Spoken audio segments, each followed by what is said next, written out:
Varosha, a magnificent city abandoned for decades. Once upon a time, this place was so crowded with people. The hustle and bustle always enveloped its splendor. Inhabited by around 39,000 people, this is an extraordinary resort city that is a tourist destination. But everything changed in an instant when the deadly Turkish invasion decades ago turned it into no man's land. Trapped in time and a very long emptiness, this is Varosha, a ghost city abandoned for decades due to war. Varosha is an area located on the east coast of the Mediterranean islands, precisely in the country of Cyprus.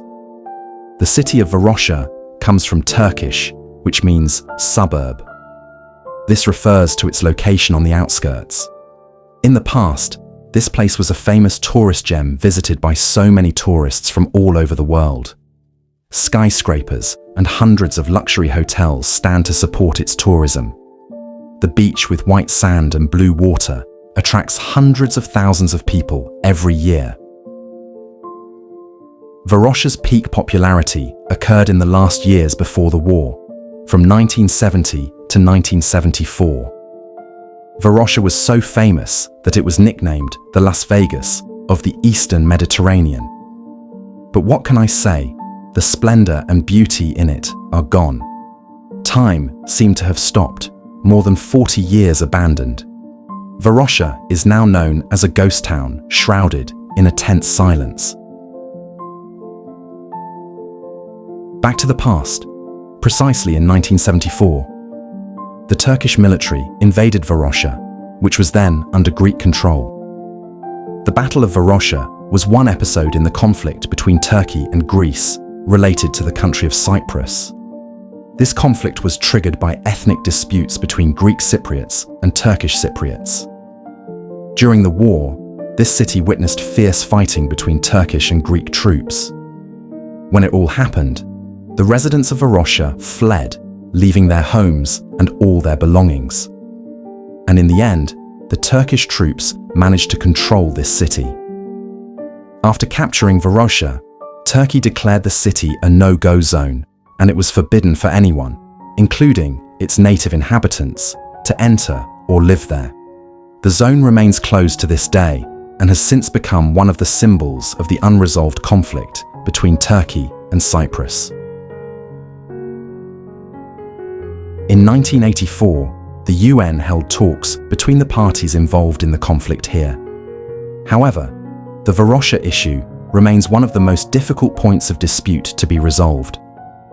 Peace agreements and reunification plans have been proposed since then, but to this day, the Varosha issue and the conflict in Cyprus are still not fully resolved, and the area remains locked and abandoned.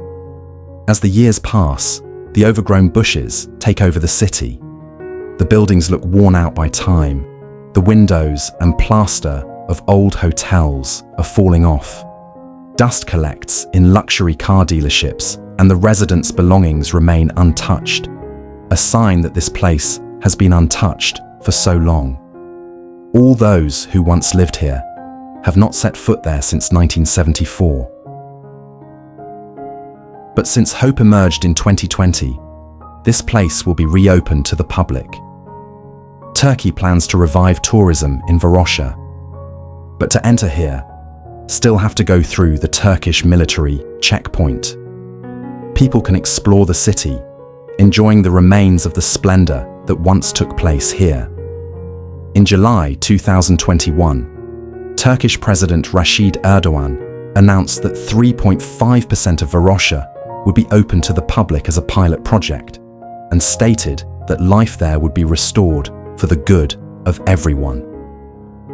In April 2023, Clio Hotel, the 7-floor Golden Seaside Hotel, and the 3-star Aegean Hotel were purchased by Turkish Cypriot businessmen who will operate them in 2025. On August 10, 2023, the Northern Cyprus government decided to build a marina and tourist facilities in Varosha. With this plan, who have been sleeping for a very long time, are expected to be able to rise again to start new days with full color as before. In short, what happened to Varosha is the fruit of human selfishness, creating chaos that leads to misery. Varosha's status complicates efforts to resolve the long conflict that has plagued it, because it is one of the sources of tension and deep differences of opinion between the two parties. Although there is hope to restore this city as a symbol of reconciliation, concrete efforts to reach an agreement are always hampered by various political factors and the interests of each country.